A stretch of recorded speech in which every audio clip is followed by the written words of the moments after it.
Hidden Crime Stories, the Luigi Mangione story. The morning of December 4th, 2024 started like any other Wednesday in Midtown Manhattan. Taxis, coffee cups, the particular kind of noise that only exists in New York City at 6:30 in the morning. That low constant hum of millions of people beginning their day simultaneously, each one moving through the city like they are the only person in it. Outside the New York Hilton Midtown on 6th Avenue, a shareholder conference was about to begin. Executives in suits, name badges. The ordinary choreography of a corporate morning. Brian Thompson stepped out onto the sidewalk. He was 50 years old. He was the CEO of UnitedHealthcare, one of the largest health insurance companies in the United States. He had a wife and 2 sons at home in Minnesota. He had reached the top of one of the most powerful industries in the country through years of deliberate, disciplined work. He had no idea that a man had been watching him. The shots came from behind. 2 of them, precise, deliberate. Brian Thompson was gunned down on a sidewalk in Midtown Manhattan on a Wednesday morning while the city moved around him like nothing had happened. He died on that sidewalk. The shooter walked away calmly. No running, no panic. He moved through the crowd of early morning commuters with the quiet purpose of someone who had planned this moment carefully and was now simply executing the plan. NIB surveillance cameras captured him on multiple angles. A young man in a gray hoodie and a backpack, a mask across his face, moving deliberately north through Central Park and then simply disappearing into the city. What followed was a 5-day nationwide manhunt that captured the attention of the entire country, not just because of the crime itself, but because of what happened next. The internet responded in a way that nobody in law enforcement, nobody in media, and nobody in corporate America had fully anticipated. Millions of people who had spent years being denied medical claims, watching family members fight insurance companies for coverage, paying premiums that consumed entire paychecks, did not respond with horror. They responded with something more complicated than that. And when the shooter was finally caught, arrested at a McDonald's in Altoona, Pennsylvania, after an employee recognized him from a wanted poster, the world discovered that he was not the kind of person any of the existing frameworks for understanding this kind of violence had prepared them for. He was 26 years old, a graduate of the University of Pennsylvania, from a wealthy Maryland family, with no prior criminal record. His name was Luigi Mangione, and in his backpack was a notebook. And in that notebook were words that turned a murder case into something America is still trying to fully understand. On Hidden Crime Stories, we walk every step of this story. From the sidewalk outside the Hilton to the McDonald's in Pennsylvania to the courtroom in Manhattan, where one of the most watched trials in American history is currently unfolding. This is not a simple story about a murder. It is a story about anger, about pain, about what happens when ordinary systems fail extraordinary numbers of people, and one person decides that the only language anyone will listen to is the one that cannot be ignored. This story does not have easy answers, but it has questions that every single one of us needs to sit with. Stay with me. Maryland, 1997. Luigi Mangione grew up in one of the wealthiest and most accomplished families in Baltimore. His family owned a network of nursing homes and had deep roots in the city's civic and business community. He attended the Gilman School, a prestigious private institution where he excelled academically and was remembered by teachers and classmates as exceptionally bright, engaged, and driven. He was not a loner. He was not a troubled outcast. He was not the person you would construct in your imagination. If someone told you a well-planned, targeted killing had been committed by a young man from Maryland, he was the opposite of that. He graduated as valedictorian of his high school class. He earned a degree in computer science from the University of Pennsylvania, one of the most competitive universities in the country. He went on to earn a master's degree from the same institution. He worked in tech. He traveled. He was, by every visible measure, a young man with extraordinary advantages and an extraordinary future ahead of him. People who knew him described someone who was intellectually passionate, the kind of person who read voraciously, thought deeply about systems and structures and how the world worked, and engaged with ideas with genuine enthusiasm. He was interested in philosophy, in economics, in the question of why things were the way they were and whether they had to be. He had a social life. He had friends. He had, by multiple accounts, a warmth and a humor that made people enjoy being around him. And then something happened. In his early 20s, Luigi Mangione began experiencing serious, debilitating back pain, the kind of pain that restructures a person's life entirely that takes the things you could do before and makes them impossible, that turns every day into a negotiation between what you need and what your body will allow.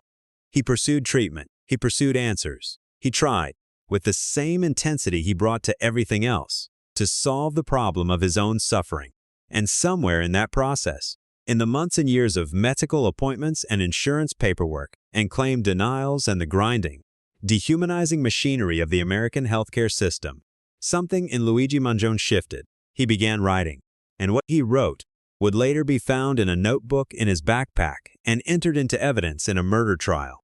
The precise timeline of when Luigi Mangione made his decision is not fully established in the public record. What investigators have pieced together through his digital footprint, his travel history, and the contents of the notebook is a portrait of a man who did not act impulsively. He planned. The notebook found during his arrest contained writings about harming a health insurance executive. It described his thinking, his reasoning, his justification, his understanding of what he was about to do and why. He had researched Brian Thompson specifically. He had identified him as the head of UnitedHealthcare, the largest private health insurance provider in the United States, a company that had faced significant public scrutiny over its claims denial practices. He had chosen a target that was not random. He had chosen a symbol. He had also prepared with a methodical precision that investigators found remarkable. A 3D printed gun was found in his backpack, a weapon that could be manufactured without the paper trail of a conventional firearm purchase. He had traveled to New York. He had identified the hotel where the shareholder conference was being held. He had positioned himself and waited, and on the morning of December 4th, 2024, he executed the plan he had built. Then he walked north into Central Park and disappeared. For 5 days he moved. He stayed in hostels. He used cash. He kept a mask on in public spaces where cameras might catch him. He had thought about this part too. The aftermath, the escape, the margin of time he would need to put distance between himself and what had happened on that sidewalk. But 5 days is a long time in the age of surveillance cameras and social media and a public that was, in this particular case, paying extraordinarily close attention. His face had been captured on multiple cameras. The images were circulated widely. And on December 9th, 2024, in a McDonald's in Altoona, Pennsylvania, an employee and a customer noticed a young man in a mask and a beanie working on a laptop in the back of the restaurant who looked like the suspect on the wanted poster they had seen. They called the police. When officers approached Mangione and asked him to remove his face covering, they recognized him immediately. He was arrested without incident. In his backpack, the 3D printed gun, the notebook, evidence that connected him directly to the killing on 6th Avenue 5 days earlier. He was charged with murder in New York City and transferred to face justice in the city where Brian Thompson had died. Here's the moment in this story where everything becomes more complicated. Because when Luigi Mangione's name and face were released to the public, when the world learned who had killed Brian Thompson and why, the response was not what law enforcement, what corporate America, what the media had anticipated. The killing sparked an outpouring of criticism of U.S. health insurance industry practices. Social media erupted, not with horror at the violence, though that was present too, but with something rawer and more difficult to dismiss. Millions of people came forward with their own stories, claimed denials for cancer treatment. Coverage dropped in the middle of a medical crisis. Family members who had died while fighting insurance companies for procedures their doctors said were necessary. Bills that had consumed life savings. Calls that went unanswered. Letters that said no. The words that appeared on the shell casings recovered at the crime scene. Words that investigators believe were placed there deliberately by the shooter became a phrase that circulated across the internet with a speed and a resonance that made corporate communications departments and government officials deeply, visibly uncomfortable. Luigi Mangione became, to a segment of the population, something that nobody in authority wanted to acknowledge. He became a symbol, not of violence, of frustration so accumulated, so unaddressed, so systematically ignored, that one young man had decided the only way to make it visible was to make it impossible to look away from. The case became far more than a homicide investigation. It sparked debate about healthcare, corporate power, political violence, social media culture, and the American justice system. Law enforcement officials and politicians were swift and unambiguous. Murder is murder. There is no justification for what Luigi Mangione did. Brian Thompson was a human being with a family who did not deserve to die on a sidewalk in Midtown Manhattan. They were right. And the millions of people who had shared their healthcare horror stories online were also pointing at something real. Both of those things are true simultaneously. And the tension between them is what makes this case unlike almost anything else in the history of American true crime. Before we go any further, I need to stop for just one moment. If this story is making you think in ways you weren't expecting, if it is hitting you differently from anything we have covered before on this channel, take 5 seconds right now and subscribe to Hidden Crime Stories. Every single week we bring you cases exactly like this one, real, deeply researched, told with the complexity they deserve. Stories that don't just shock you, stories that ask you something. We have something extraordinary coming in the weeks ahead that you absolutely cannot miss. Subscribe right now, and let's get back to the courtroom in Manhattan. Because what is happening there right now is something every person watching this video needs to understand. The legal case against Luigi Mangione has moved through the courts with a complexity that reflects the extraordinary nature of the crime itself. Mangione has pleaded not guilty to 9 charges, including second-degree murder.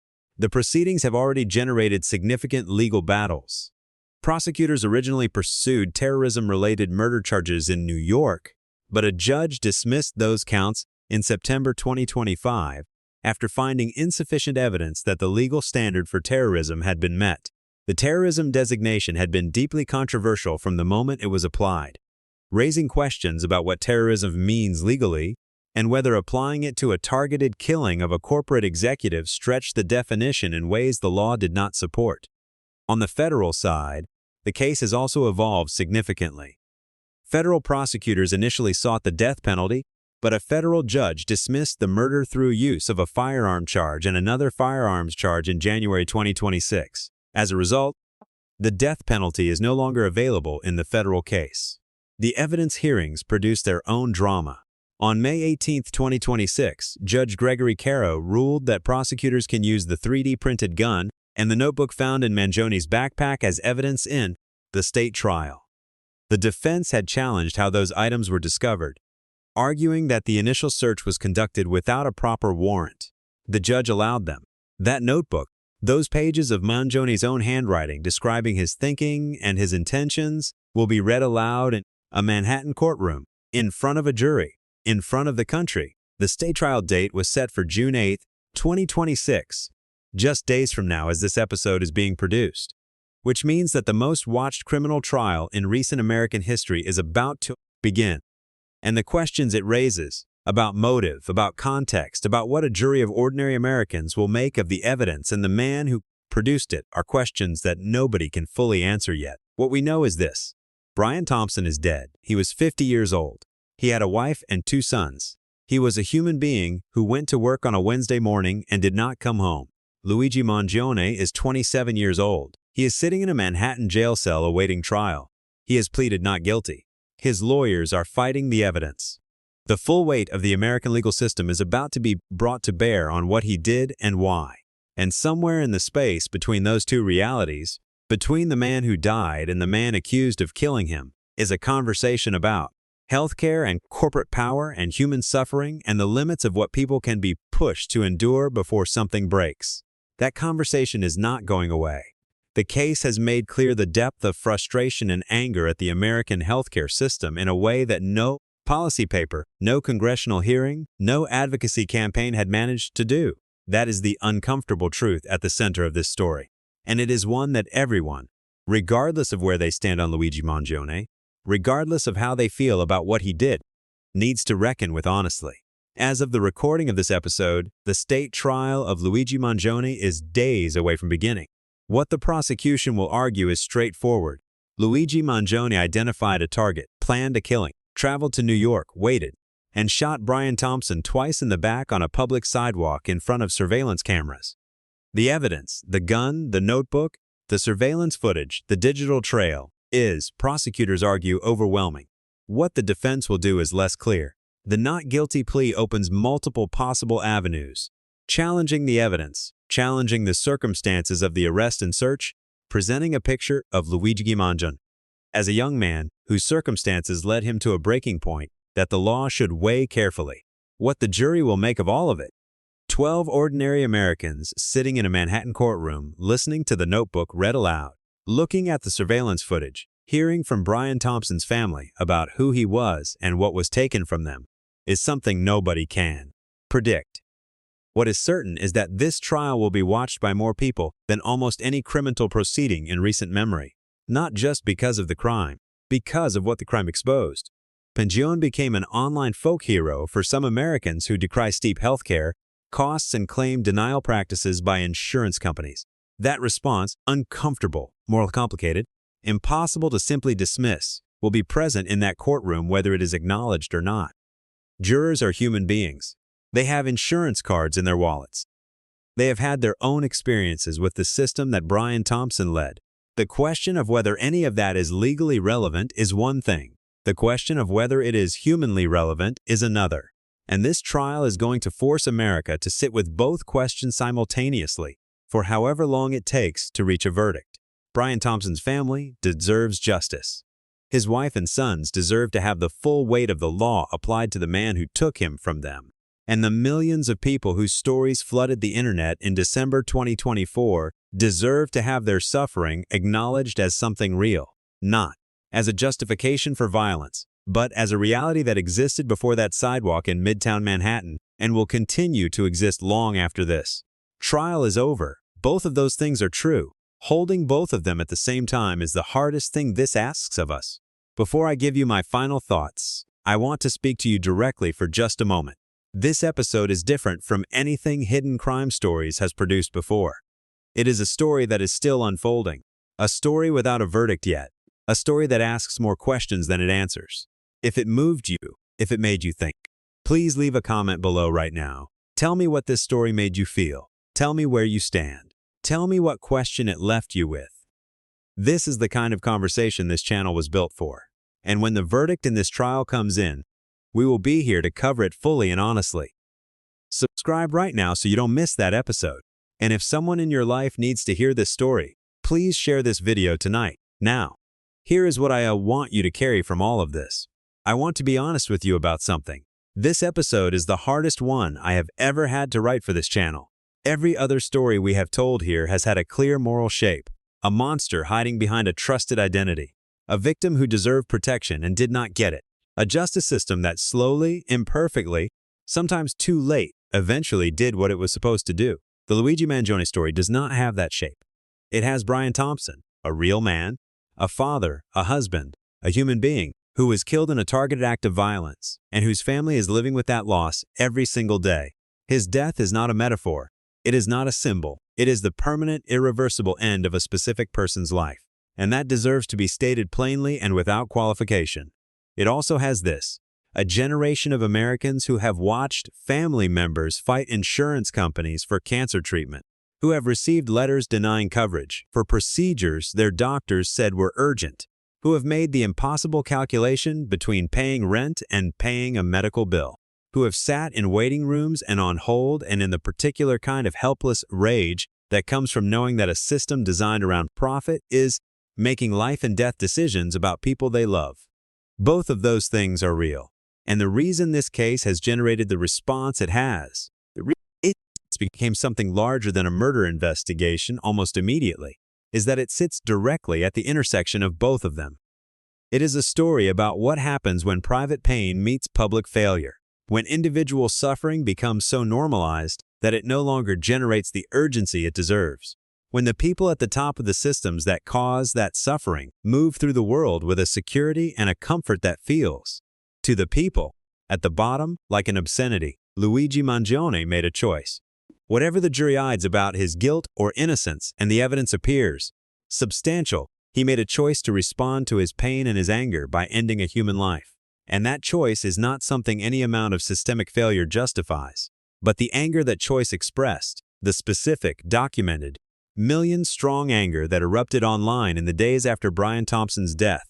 That anger did not begin with Luigi Mangione, and it will not end with his trial. Here's what I want you to take from this story. Violence is not a solution. It is never a solution. It does not fix the systems that cause suffering. It does not produce the change that suffering demands. It takes a human life and creates more suffering. for the victim's family, for the communities around the violence, for the broader project of building a world that treats people with the dignity they deserve. But silence is also not a solution.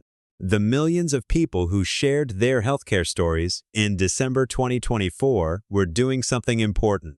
They were refusing to let their suffering be invisible. They were insisting that the gap between what the system promises and what it delivers is real, is documented, is costing people their lives, and that this deserves to be heard, loudly and persistently and without apology. That insistence, that refusal to be invisible, is the right response to a system that is failing people. Not what Luigi Mangione chose, but the anger underneath his choice. Hear that anger. Name it. Demand better from the systems that are supposed to serve us. Brian Thompson did not deserve to die on that sidewalk, and the people whose claims were denied did not deserve what happened to them either. Both of those things are true. A just world makes room for both of them. We are not yet living in that world, but we are capable of building it. If we are willing to be honest about what is broken and loud enough about demanding it be fixed. That is the most important thing this case has to tell us. Use your voice before someone else decides to use something else entirely.